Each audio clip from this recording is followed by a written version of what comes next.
This is the Dallas Morning News. It's Tuesday, April 29th. It will be humid today with a mix of sun and clouds. The high will top out at 85. That humidity will linger into the evening as more clouds move into the Dallas-Fort Worth area, bringing with them a chance for some severe thunderstorms. The low will be 68. Here are today's headlines. Dallas-Fort Worth is among the most ozone-polluted metro areas in the U.S.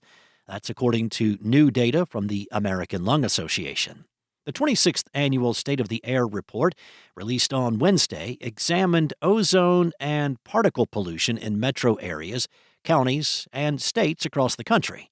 Ozone air pollution, also known as smog, is a respiratory irritant with effects that have been likened to a sunburn of the lungs.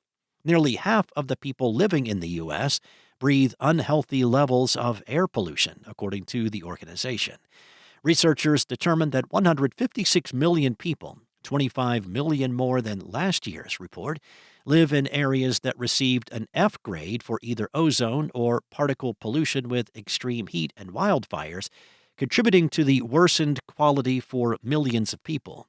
The DFW area ranked number 10 out of 228 metropolitan areas for worst high ozone days, a setback from previous rankings. Multiple North Texas counties, including Collin, Dallas, Denton, and Tarrant, received an F rating for ozone pollution.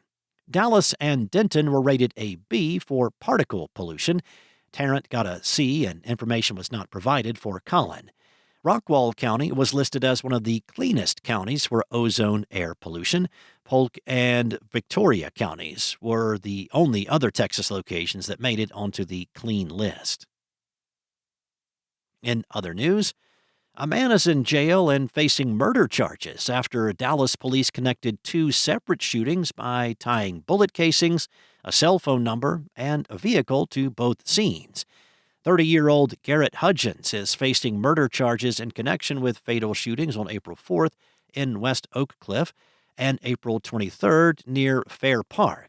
He was booked into Dallas County Jail just before 8:40 p.m. Friday, and online records show his bail is set at $2 million. On April 4th, police responded to an early morning shooting in the 1200 block of North Cockrell Hill Road. 51-year-old Jimmy Walker was found dead. A .45 caliber bullet casing was found near the victim. On April 23rd, officers responded to an early morning shooting in the 3700 block of Perry Avenue.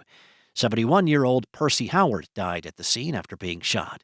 A .45 caliber bullet casing was recovered from the scene, which detectives found matched the bullet casing from the April 4th scene. With these matching facts, detectives were able to obtain cell phone data for the locations and times of both shootings. A number registered to Hudgens was determined to be the most common at both locations. Based on that, along with license plate records and the bullet casings, Hudgens was arrested on 2 counts of murder. It was not immediately clear what led to either shooting. Next up, a novel experiment underway in West Texas could help determine whether long-abandoned nuclear technology could be the future of Texas power. At Abilene Christian University, a research lab is working to create the nation's first nuclear research reactor in more than 40 years. The intent is to prove small modular reactors are a clean, reliable energy source.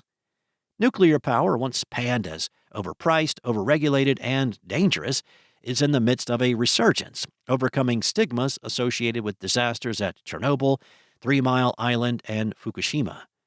Texas has noticed, and Abilene Christian's next lab isn't riding the nuclear wave alone. Governor Greg Abbott has signaled strong support for the technology after signing off on recommendations that included a $5 billion fund to develop nuclear power in Texas. Nuclear reactors check nearly all the boxes for bipartisan support. Democrats are supportive of an industry that emits virtually no greenhouse gases. Republicans tend to favor nuclear's ability to produce power that is not affected by weather, unlike solar and wind. And the Dallas Stars needed a response, and it couldn't have come in more convincing fashion. Scoring just 9 seconds into Game 5 at American Airlines Center, the Stars showed up from the start and took down the Colorado Avalanche 6-2 on Monday to take a 3-2 series lead.